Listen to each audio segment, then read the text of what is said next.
students, today we will discuss about the separation technique in which we will separate a dye is a black ink in a single color और different colour. हम देखेंगे कि जो जैसे कि आपका sketch pen है black colour का, क्या वो अकेला ही ब्लैक कलर है या उसके अंदर किसी और कलर का मिक्सचर है ये। तो इसके लिए हम क्या करते हैं, उसको एक स्टार्ट करते हैं हम प्रैक्टिकल यहाँ पे कि हमने क्या किया है, एक कागज़ की स्ट्रिप ली है इतनी बड़ी है और इसके ऊपर 2-3 इंच ऊपर हमने यहाँ पे एक लाइन ड्रॉ की है। इस लाइन के ऊपर हमने एक ब्लैक जो हमारे पास कलर था उसका एक स्पॉट बनाया है यहाँ पे। अब उसको हम क्या करते हैं कि पानी के अंदर डाल देते हैं, बट इस चीज़ का ध्यान रखना है कि ये जो हमने स्पॉट बनाया था ये इसके अंदर नहीं जाना चाहिए, पानी से थोड़ा सा ऊपर, कि जो कागज़ है उसको तो पानी छुए परंतु इसके यहाँ तक पानी नहीं जाना चाहिए। थोड़ी देर के बाद देखोगे, क्योंकि पानी को कागज़ जो है वो एब्जॉर्ब करता है, धीरे धीरे जब ये एब्जॉर्ब करेगा तो आपको इसमें से होगा क्या, जैसे कि हमने ये स्ट्रिप ली थी कागज़ की और इसके ऊपर हमने ये एक ब्लैक स्पॉट बनाया था। जैसे जैसे वाटर इसके ऊपर की तरफ जाएगा ये चारों तरफ धीरे धीरे, आपने देखा होगा कई बार आपके जो नोटबुक है वो पानी के अंदर भीग जाती है तो कलर फैलते हुए दिखाई देते हैं। इसके चारों तरफ आपको हल्के हल्के हल्के हल्के इस तरह से ये फैलता हुआ दिखाई देगा।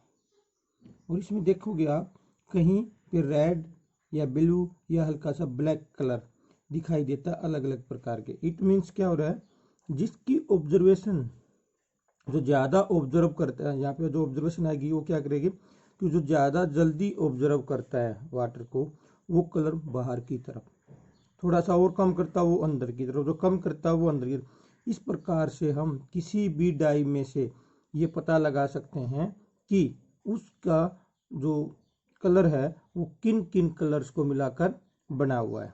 इट मीन्स ये जो टेक्निक है इसको हम बोलते हैं क्रोमेटोग्राफी। क्रोमेटोग्राफी में डिफरेंट कलर्स को हम पता लगा सकते हैं कि किस इसमें कौन कौन से कलर हैं। कि अगर हम कागज़ की स्ट्रिप लगाएं और उसके ऊपर एक स्पॉट बनाते हैं ब्लैक कलर का जो हमारे स्केच कलर हैं, तो उसमें हमें ये अलग अलग प्रकार के कलर दिखाई देने शुरू करेंगे। इस एप्लीकेशन का जो इस्तेमाल करते हैं हम कहाँ कहाँ पे, अगर देखें ड्रग्स फ्रॉम ब्लड, कई बार ब्लड के सैंपल लिए जाते हैं, इस व्यक्ति ने कोई ड्रग्स ले रखी है तो इस क्रोमेटोग्राफी का इस्तेमाल किया जाता है। Pigments from natural colours, natural colours के अंदर कौन सा पिगमेंट है, वो जो कलर बन के आ रहे हैं उनके अंदर वो किन किन तत्वों के कारण से आ रहे हैं उसका पता लगाने के लिए करते हैं। और कलर्स इन्हें डाई, एक डाई के अंदर कौन कौन से कलर मिले हुए। कल हमने पढ़ा था कि how can we separate two miscible liquids, but today we will discuss miscible liquids क्या है। कल हमने पढ़ा था इमिसिबल, यानी कि वाटर और ऑयल के बारे में पढ़ा था कि वाटर और ऑयल को कैसे अलग करते हैं बाय द सेपरेटिंग फनल। परंतु कई बार हमारे पास क्या हो सकता है कि कोई दो ऐसे लिक्विड हो जाएं जो आपस में घुलनशील हों और उसको अलग करने के लिए हम क्या करते हैं, जैसे कि एसीटोन और वाटर, एसीटोन और वाटर अगर मिले हुए हों तो उसके लिए हम किस चीज़ का इस्तेमाल करेंगे। एसीटोन और वाटर दोनों आपस में घुलनशील हैं और इसके लिए हम इस्तेमाल करते हैं डिस्टिलेशन मेथड का। Distillation method is the separation technique of to miscible liquids. ये दो मिसिबल लिक्विड्स को अलग करने के काम आती है और इसके लिए क्या होना चाहिए कि उन दोनों के बॉइलिंग पॉइंट में एक सफिशिएंट डिफरेंस होना चाहिए। तो हम क्या करते हैं, इसके अंदर दोनों ही मिसिबल लिक्विड्स को डिस्टिलेशन फ्लास्क के अंदर डाल देते हैं। ये हमारा डिस्टिलेशन फ्लास्क है, ये हमने स्टैंड लगाया हुआ है, डिलीवरी ट्यूब है, और ये सेपरेशन अलग करने के लिए हमने बीकर लिया हुआ है। यहाँ पे ये हमारा बीकर आ गया है। तो हम क्या करते हैं, इसमें एसीटोन और वाटर दोनों को इसके अंदर डाल के इसको जस्ट हीट करना शुरू करते हैं। हमें पता है कि जो एसीटोन है उसका बॉइलिंग पॉइंट वाटर के मुकाबले काफ़ी कम है, इसलिए क्या है, ये जल्दी ही बॉयल होना शुरू हो जाएगा। तो जैसे ये बॉयल होना शुरू होता है, ये ऊपर की तरफ उठता है, और ऊपर की तरफ उठते हुए स्टीम के रूप में ये यहाँ पे पहुँचता है। यहाँ से डिलीवरी ट्यूब की तरफ मूव करता है, और इस डिलीवरी ट्यूब के ऊपर यहाँ पे वाटर मूव करता रहता है, ठंडा वाटर, जो इसको वापस कंडेंस करके लिक्विड की फॉर्म में ले आता है, और इसको हम यहाँ पे कलेक्ट कर लेते हैं हमारे बीकर के अंदर। और जो वाटर है वो यहीं हमारे डिस्टिलेशन फ्लास्क के अंदर रह जाता है। क्या है, अगर कोई दो मिसिबल लिक्विड्स हैं और उनको अलग करना है तो हम उसको करते हैं डिस्टिलेशन मेथड, और ये बोला जाता है डिस्टिलेशन फ्लास्क। इसके ऊपर इसमें जो सबसे ज़्यादा इम्पोर्टेंट चीज़ है वो है टेम्परेचर।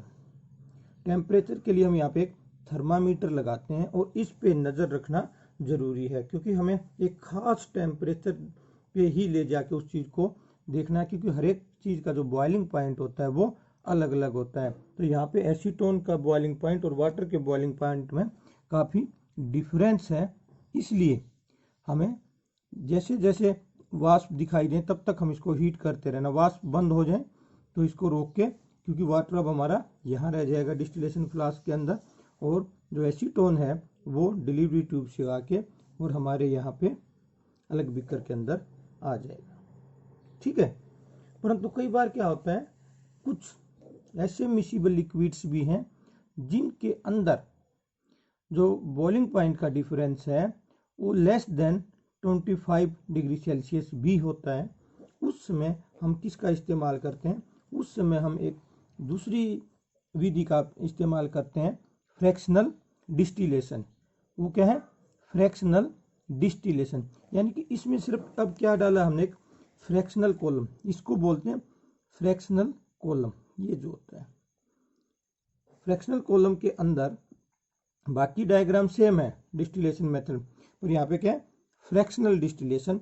इसके अंदर ये जो फ्रैक्शनल कॉलम लगाया है, यहाँ पे ग्लास के बीट्स होते हैं, शीशे के टुकड़े होते हैं, और ये क्यों होते हैं कि जैसे ही हम इसको हीट करना शुरू करेंगे और हमें पता है कि जो टेम्परेचर का डिफरेंस है वो काफ़ी कम है, इसलिए हम क्या करते हैं, जैसे ये वेपराइज होना शुरू होता है और फ्रैक्शनल कॉलम में से गुजरेगा तो उसको सरफेस एरिया ज़्यादा कवर करना पड़ेगा, और इस कारण से वो अपनी एनर्जी को जल्दी लूज करके जल्दी कंडेंस होके और वो यहाँ पे पहुँच जाएगा।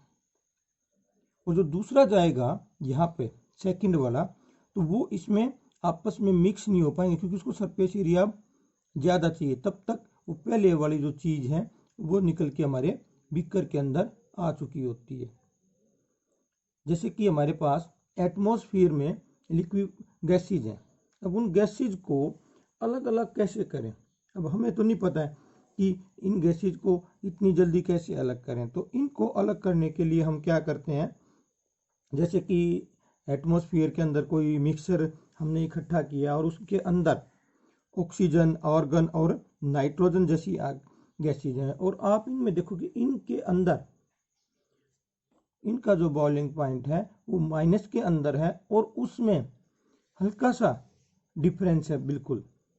तो उनको हम पहले क्या करते हैं, by applying pressure and decreasing temperature, हम क्या करते हैं, उसको लिक्विफाइड करते हैं। जब लिक्विफाइड कर लिया हमने, तो हम इसको इस डिस्टिलेशन फ्लास्क के अंदर भर देते हैं, और इसको जस्ट हम इसको हीट करना शुरू कर देते हैं।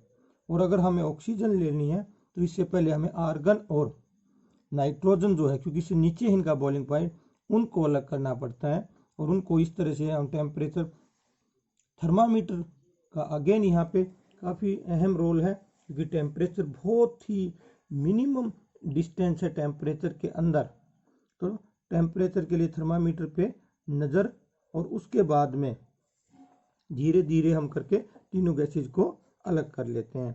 इट मीन्स क्या कर रहे हैं कि हम गैसेज को अलग करने के लिए फ्रैक्शनल डिस्टिलेशन मेथड का इस्तेमाल होता है।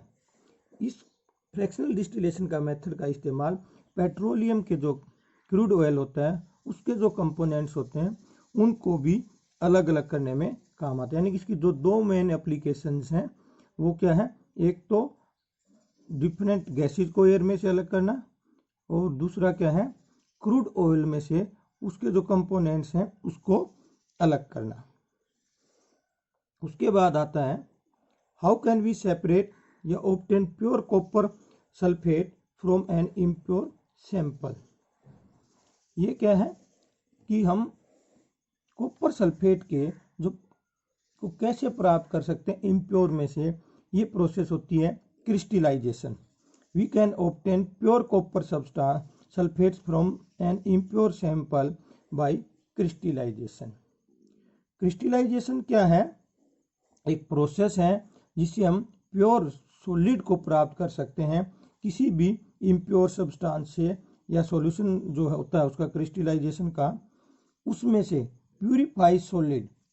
यानी कि सॉलिड तो हम इवेपोरेशन प्रोसेस से भी प्राप्त करते हैं, जैसे कि समुद्र से साल्ट प्राप्त करते हैं, परंतु जो समुद्र से साल्ट प्राप्त करते हैं एक नेचुरल प्रोसेस है इवेपोरेशन की, और उसके अंदर बहुत सारी इम्प्यूरिटीज रह जाती हैं।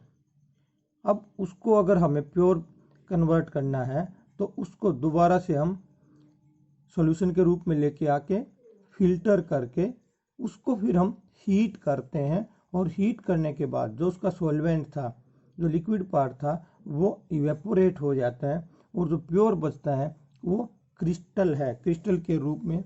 इसलिए हम कहते हैं कि क्या है ये crystallisation process. Crystallisation process is better than evaporation, क्योंकि इवेपोरेशन में इम्प्यूरिटीज साथ आती हैं, परंतु क्रिस्टलाइजेशन में हमें प्योर सॉलिड प्राप्त होता है।